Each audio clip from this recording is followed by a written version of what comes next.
Good afternoon, everyone. Welcome back to my channel. I'm Seth. I write epic fantasy and science fiction under the pen name S.B. Sebrick. Today I wanted to talk a little bit about the myth of just writing what's hot, what the market considers hot, what's really selling, what's really popular. A lot of times when you're getting into making money in fiction writing, it's very easy to talk to people who are somewhat in tune with the market or are looking at what the top best-selling titles are, and they will immediately inundate you with, okay, zombie is selling right now, or vampires are selling right now, and they'll really push you to, this is what's selling. If you want to get a story out, this is what you have to write.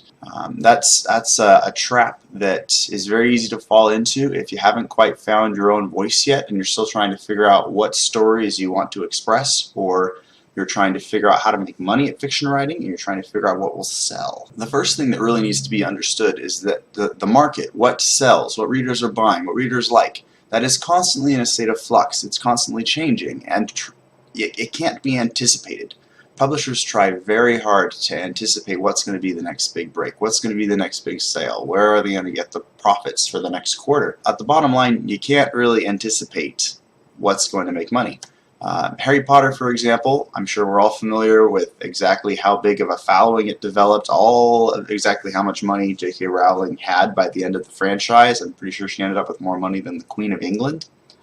But that book, that first book, Sorcerer's Stone, was rejected 12 times by different publishers who thought it wasn't worth their time. And even by the first and second books, the series still didn't really take off until the third and fourth. So even when the book was first out, gaining a following with people reading, publishers didn't really know what they had yet. So when you're looking at the stories that you want to share and the message that you want to get across, it's important to keep in mind whether you're publishing stuff on your own and you're waiting for stuff to sell, or you're on the flip side, if you're in traditional publishing and you're sending your stories out to publishers and you're just getting rejection slips.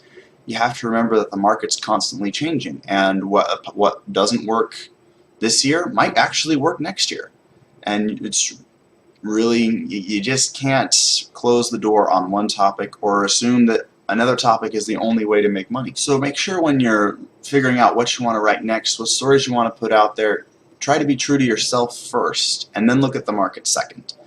What is selling is valuable information, and it's important to use that when you're wanting to make money in fiction writing. But you need to be true to yourself first, to the stories that really resonate with you. For example, I'm finishing up a epic fantasy series this spring that's going to be Persuader's Might. And then I don't like staying in the same genre for very long, so the next genre that I'm going to dive into is a post-apocalyptic detective. And I'm debating whether I'm going to throw in zombies or not, or just stick with the post-apocalyptic feel. But I came to that decision based on a couple of different factors. One is I have a Word document, 25 pages long, of novel ideas. At least a dozen of them are stuff that I'm really passionate about, that I really think could sell if I get it out there. I keep track of a number of other writers, and some of them are very good at tracking statistics and what sells and what doesn't. And one of the things that's really big right now is romance, crime thriller, and suspense. Those are some genres that are making a lot of money right now. So I look over all the projects that I'm passionate about, and I pick the one that the market kind of is leaning towards. Rather than just saying, oh, romance really sells, so I'm going to write a romance book. No, I don't write romance very well. I'm sure in time I could learn it. I have friends that are making six figures in romance, so I'm sure if I sent them a couple of short stories, they could point me in the right direction. I much prefer action, adventure, epic scale type stories.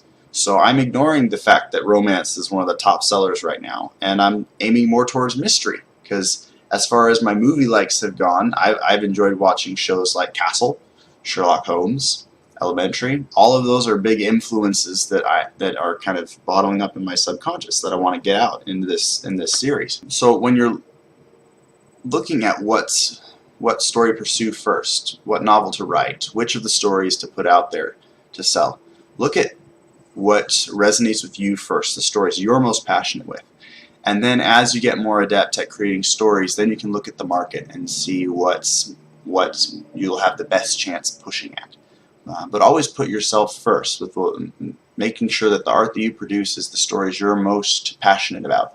and that you're not just trying to do a zombie book because everyone insists zombie books sell. Alright, that's about all I had in mind for today. Feel free to leave any comments or questions down below. I'm going to be doing some additional comments or some additional videos later on about writer's block, different publishing ideas, things that are working for whether you're a traditional or self-published author, as well as some things to watch out for, some traps and some scams you can fall into.